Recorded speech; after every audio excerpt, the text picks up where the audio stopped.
In the last episode, we saw the end of the Kawanakajima conflict, as the war between Takeda Shingen and Uesugi Kenshin came to a close, after the massive and epic Fourth Battle of 1561, followed by the brief stare-down of the Fifth Battle, which would occur 3 years later. Now, as the dust settles following the struggle at Kawanakajima, and the extremely impactful Battle of Okehazama, which occurred in 1560, we will turn to see the re-establishment of the Matsudaira clan, along with renewed hostilities between the Hojo and Satomi.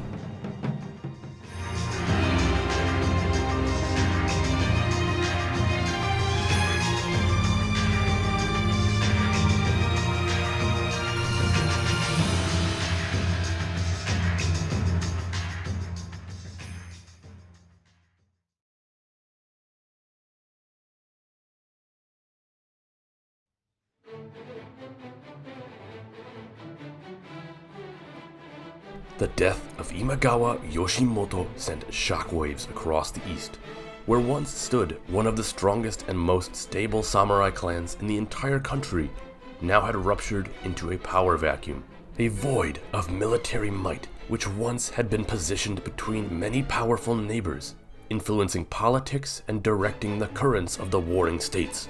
Yoshimoto's march on the capital had been a complete and utter disaster, not only ending his life, but also dooming his clan. In the wake of his death, the vast army he had taken with him had routed and returned home, back to the Imagawa provinces of Totomi and Suruga, leaving his unproven son, Imagawa Ujizane, in charge of what remained of the former Imagawa prestige. To make matters worse, Matsudaira Motoyasu, the lord of the Matsudaira family of Mikawa province, who had been staunch vassals of the Imagawa, now appeared to be breaking away. For Motoyasu, who had been raised a hostage of the Imagawa, believed that now with Yoshimoto dead and the Imagawa devastatingly weakened, he could finally break free and declare Matsudaira independence once again. However, Motoyasu would be unable to truly separate himself from the Imagawa, while they still held many of his family as captives, most importantly his wife and son. Thus, he made a secret alliance with Oda Nobunaga, and for 2 years, he bided his time, waiting for the right opportunity, until finally, in 1562, he launched a surprise assault on the Imagawa castle of Kaminogo. It is here that Ieyasu relied upon ninja to effectively carry out a quick victory, as he needed to capture the castle and take hostages before word got to the Imagawa, who would surely have killed his family. The ninjas would be led by a man named Hattori Hanzo, who distinguished himself and would go on to serve Motoyasu loyally for years to come. The ninjas dressed as fellow Imagawa soldiers and used confusion to successfully slay and burn many of these soldiers garrisoned at Kaminogo, until finally the castle fell and Motoyasu would take members of the Udono family as hostages. This would allow him to exchange these captives for the safe return of his own family. The castle itself would be given over to the Oda as a show of good faith and a cementing of friendship between the two clans. Now fully free from the shackles of the Imagawa, Motoyasu would change his name to Ieyasu, dropping the Moto, which had linked himself to Yoshimoto. Yet, now that the Matsudaira clan was entirely independent, Ieyasu needed to turn his attention to domestic issues which plagued Mikawa. Most importantly, the Ikko Ikki. Now, if you want to learn more about the Ikko Ikki, I recommend checking out the 3rd episode in this series, if you have not already. But what is important to know here is that Mikawa, for years, had been a hotbed for the practice of the radical Joro Shinshu True Pure Land sect of Buddhism, a faith which sought to empower the common people and scorn the samurai overlords who rule the provinces of Japan. In fact, many samurai actually followed the Joro Shinshu faith as well, especially in Mikawa. Yet, when Ieyasu made the Matsudaira clan independent once again, a moral dilemma arose for many of these samurai who followed the Joro Shinshu faith, as now a truly admirable leader had come to power. Thus, many samurai now found themselves questioning where their true loyalties lie, with their chosen religion or with their rightful lord. Ieyasu understood the dilemma which had presented itself to many of these samurai. So, in 1563, Ieyasu began putting pressure on the Joro-shinshu temples within the province, an act which caused many samurai to leave the faith and join the Matsudaira. Most notably, the head of the Honda family, Honda Tadakatsu, not to be confused with Honda Masanobu, who hailed from a minor branch of the Honda family and remained a strong Ikko Ikki loyalist. The tension between the Matsudaira and the Ikko Ikki came to a head in 1564 after a series of back-and-forth attacks on temples. Ieyasu decided it was time to concentrate his forces in aims to wipe out the Ikko Ikki once and for all. This would lead to the Second Battle of Azukizaka, the first battle having occurred in 1548 between Oda and Imagawa forces. As fighting began between the Matsudaira and the Ikko Ikki, Ieyasu's conduct and frontline leadership caused many of the Ikko Ikki samurai to see the courage he carried with him.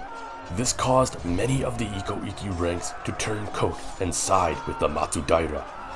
As this continued to happen during the course of the battle, the Ikko Ikki forces completely disintegrated, and thus Ieyasu achieved victory. Honda Masanobu wouldn't surrender until the very bitter end. Yet when he did, Ieyasu would pardon him, and eventually Masanobu would come to serve loyally under Ieyasu. In the aftermath of the Second Battle of Azukizaka, with the Ikko Ikki threat severely diminished, Ieyasu was free to set about destroying the various Joro-shinshu temples across Mikawa, essentially bringing an end to any Ikko Ikki troubles in Mikawa, and further uniting and strengthening the province under his rule. Yet, as it just so happens, around the same time, another conflict was brewing just to the east. Renewed hostilities between the Hojo and Satomi. It had been 3 years since Uesugi Kenshin had marched south against the Hojo, capturing Matsuyama, Kamakura, and laying siege to Odawara. Since then, the Hojo had retaken all they had lost during Kenshin's march. However, as Hojo Ieyasu was now fixed on fighting against Uesugi aggression, their old enemies, the Satomi clan, would begin plotting a new plan of attack. For many years now, the two clans had been bitter rivals, especially after the First Battle of Konodai in 1538, that saw Hojo victory and a severe weakening of the Satomi clan, which you can learn about in episode 9. But now, seeing that the Hojo forces were occupied elsewhere, Lord Satomi Yoshihiro decided to launch an assault on the Hojo-controlled Konodai castle. With only 8,000 men at his disposal, he succeeded in capturing it before Ieyasu could respond. However, this turned all of the Hojo clan's attention on the Satomi. Immediately after the capture of Konodai, Ieyasu mustered a force around 20,000 strong and marched out to deal with Yoshihiro. Yet this was all part of Yoshihiro's plan.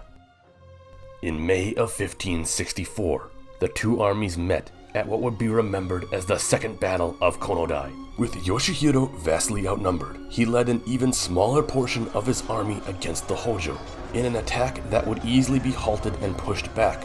But this was done in effort to lure the Hojo army deeper in, as Yoshihiro hoped to then spring a trap on Ieyasu and allow for the rest of his army to surround the Hojo.